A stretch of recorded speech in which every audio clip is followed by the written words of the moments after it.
ខតកនិកាយគាថាធម្មបទរឿង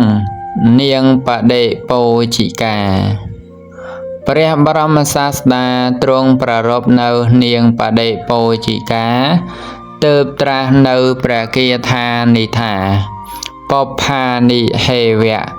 បច្ចេនន្ទាំងព្យាសតមនោសន្តរាំងអតកន្តាំងយេវៈកាមេសោអន្តកោ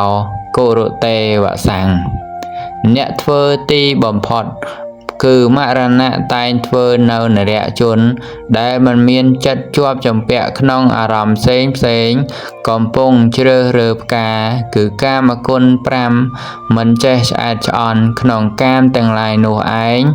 ឲ្យរស់នៅក្នុងអំណាចរបស់ខ្លួនបានឮមកថាព្រះបរមសាស្តាទ្រង់ប្រារព្ធនៅនាងបដិពោជិកាកាលអតីតជាតិនាងបានកើតជាទេពធីតារបស់មាលាភារិទេវបុត្រនៅឯឋានតាវតឹងសម័យថ្ងៃមួយនាងបានមកកើតក្នុងមនុស្សលោកក្នុងក្រុងសាវត្ថីជាស្រីដែលមានបានចាំជាតិជាអ្នកមានសទ្ធាខ្លាំងក្លាក្នុងព្រះពុទ្ធសាសនាបានបំពេញបុណ្យកុសលជាច្រើននាងប្រាថ្នាថាដោយបុណ្យកុសលដែលខ្ញុំបានធ្វើនេះហើយសូមឲ្យខ្ញុំទៅកើតក្នុងទេវលោកដោយកាលពីអតីតជាតិវិញនៅក្នុងឋានមនុស្សលោកនេះ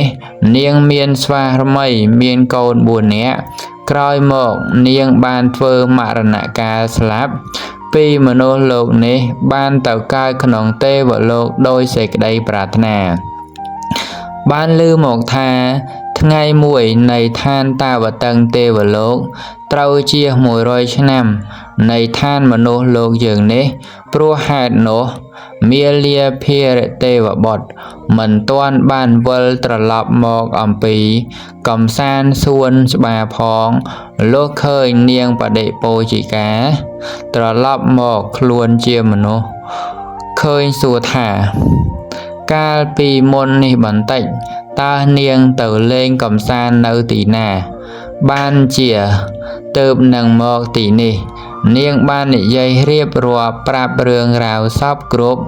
ឲ្យមាលាភារិទេវបុត្របានដឹងមាលាភារិទេវបុត្របានស្ដាប់នៅរឿងនេះហើយកើតសេចក្តីសង្វេគតក់ស្លុតយ៉ាងខ្លាំងហើយក៏ថាអោណោជីវិតរបស់មនុស្សលោកនេះតិចម្លេះណោប្រៀបដូចជាដេកលក់ហើយក្រោកឡើងវិញអញ្ចឹងគ្រានោះពួកភិក្ខុទាំងឡាយបានដឹងថានាងបដិពោជិកាបានធ្វើមរណកាលទៅហើយទើបនាំរឿងនេះទៅក្រាបទូលដល់ព្រះបរមសាស្តាទ្រង់ជ្រាបព្រះពុទ្ធទ្រង់ត្រាស់សម្ដែងរឿងនាងបដិពោជិកាឲ្យពួកភិក្ខុបានស្ដាប់ហើយទ្រង់ត្រាស់នៅព្រះគាថានេះថាបព្ផានិហេវៈបច្ចេនន្ទាំងព្យាសតមនោសន្តរាំងអតកតាំងយេវៈកាមេសោអន្តកោគរុតេវសាំងអ្នកធ្វើទីបំផុតគឺមរណៈតែងធ្វើនៅនរជនដែលមិនមានចិត្តភ្ជាប់ជំពាក់ក្នុងអារម្មណ៍ផ្សេងកំពុងជ្រើសរើសផ្កាគឺកាមគុណ5មិនចេះឆ្អែតឆ្អន់ក្នុងកាមទាំងឡាយនោះឯងឲ្យនៅក្នុងអំណាចរបស់ខ្លួនចប់រឿងនាងបដិពោជិការឿងមច្ឆតរៈកោសយសេដ្ឋី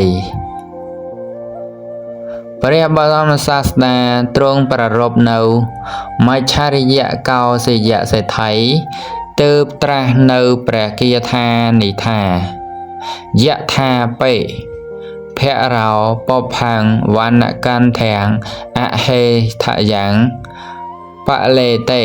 រសមាទាយៈអេវាងកាមេ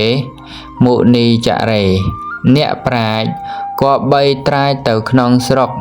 ដូចជាភភូមិរជាតិធ្វើនៅផ្កាឈើដែលមានពណ៌និងក្លិនឲ្យវិនិច្ឆ័យទេក្រេបយកនៅរសហើយក៏ទៅយ៉ាងនោះឯង បានលើមកថាព្រះបរមសាស្តាទ្រង់ប្រារព្ធនៅមច្ឆរិយកោសយៈសេដ្ឋីជាមនុស្សកំណាញ់ស្វិតស្វាញហួសប្រមាណសម័យថ្ងៃមួយលោកសេដ្ឋីចង់បរិភោគនំអំបែងព្រោះគាត់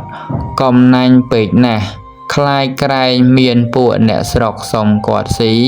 ទើបមិនហ៊ានឲ្យប្រពន្ធគាត់ធ្វើនំនៅកន្លែងដែលមានមនុស្សអ្នកស្រុកនៅច្រើនគាត់បានប្រើប្រពន្ធឲ្យយកបបរធ្វើនំឡើងទៅជន់លើគេបង្អស់ដើម្បីឲ្យពួកមនុស្សម្នីម្នាឃើញចំណែកឯមនុស្សសម្រាប់ធ្វើនំនោះសោតក៏មិនមានយករបស់ដែលមានតម្លៃច្រើនទៅធ្វើនំទេគឺគាត់ឲ្យយកតែចុងអង្ករកំតិចតែប៉ុណ្ណោះព្រោះគាត់ខ្លាចអស់អង្ករនិយាយអំពីនំដែលគាត់ឲ្យធ្វើនោះសូម្បីតែប្រពន្ធសម្លាញ់ចិត្តដែលជាអ្នកធ្វើនំឲ្យគាត់បរិភោគនោះក៏គាត់មិនឲ្យបរិភោគដែរគឺឲ្យធ្វើតែសម្រាប់មាត់របស់គាត់តែប៉ុណ្ណោះឯងព្រះបរមសាស្តាទ្រង់ទតឃើញនៅឧបនិស្ស័យនៃសោតាបណ្ឌផលរបស់សេដ្ឋីនិងភរិយាទើបទ្រង់ត្រាស់ហៅនៅព្រះមោគលានដ្ឋេរឲ្យនិមន្តទៅទូមានអប់រំដើម្បីឲ្យលោកសេដ្ឋីនោះលះបង់នៅចិត្តកំណាញ់ស្វិតចោលអស់កុំឲ្យសេសសល់ព្រះមោគលានបានស្ដាប់នៅពាក្យឱវាទរបស់ព្រះអង្គហើយមានសេចក្តីជ្រះថ្លាក្នុងព្រះពុទ្ធសាសនាហើយនាំគាត់ទាំងពីរនាក់ប្តីប្រពន្ធទៅក្រាបបង្គំទូលព្រះសាស្តាព្រះបរមសាស្តាទ្រង់ត្រាស់សម្ដែងនៅធម្មទេសនាប្រោសសេដ្ឋីនិងភរិយាឲ្យបានសម្រេចសោតាបណ្ឌផលក្នុងពេលនោះឯងពួកភិក្ខុទាំងឡាយបានប្រជុំគ្នាពោលសរសើរគុណរបស់ព្រះមោគលានដ្ឋេរដោយប្រការផ្សេងព្រះសាស្តាទ្រង់ធ្វើនៅគាថានិថាយថាពេមយថាពេភមរោបផាំងវណ្ណកន្ធាំងអហេថយ៉ាងបលេតេរសតិយៈអេវាងគាមេមុនីចរេ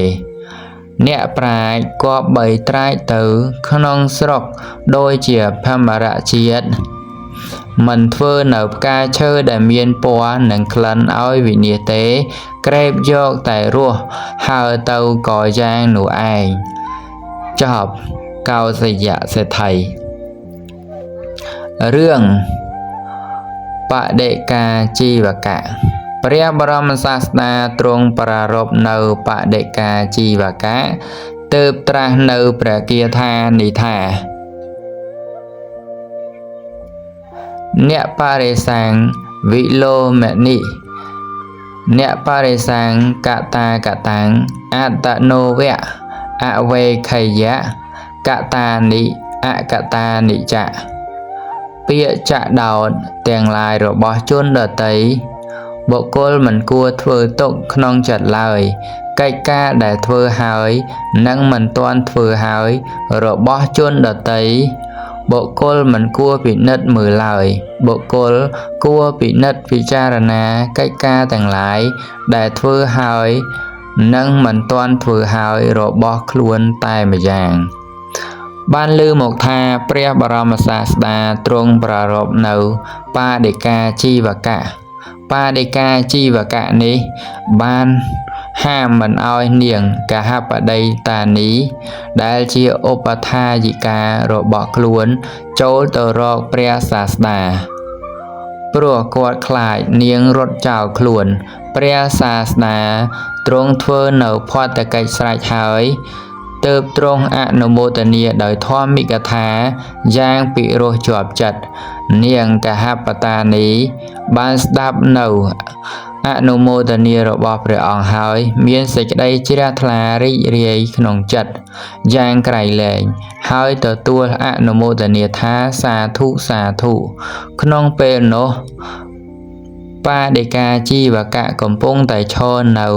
ខាងក្រោយផ្ទះបានស្ដាប់ឮដូច្នេះហើយក៏ខឹងក្រោធយ៉ាងខ្លាំងបានជេរប្រតិចព្រះសាស្តាដោយប្រការផ្សេងៗរហូតនាងកហបតានីទ្រាំលែងបានព្រះសាស្តាទ្រង់ត្រាស់លួងលោមនាងកហបតានីដោយពាក្យធម៌ទេសនាហើយទ្រង់ត្រាស់នៅព្រះគាថានេះថាអ្នកបរិសាងវិលោមានិអ្នកបរិសាងកតាកតាំងអតនោវៈអវេខយៈកតានិអកតានិចៈពាក្យចដោតទាំងឡាយរបស់ជនដតីគប្បីមិនគួរធ្វើទុកក្នុងចិត្តឡើយកិច្ចការដែលធ្វើហើយនិងមិនទាន់ធ្វើហើយរបស់ជនដតីបុគ្គលគួរពិនិត្យមើលឡើយបុគ្គលគួរពិនិត្យមើលពិចារណាកិច្ចការទាំងឡាយដែលធ្វើហើយនិងមិនទាន់ធ្វើហើយរបស់ខ្លួនតែម្យ៉ាងគត់ចប់បាដិកាជីវកៈ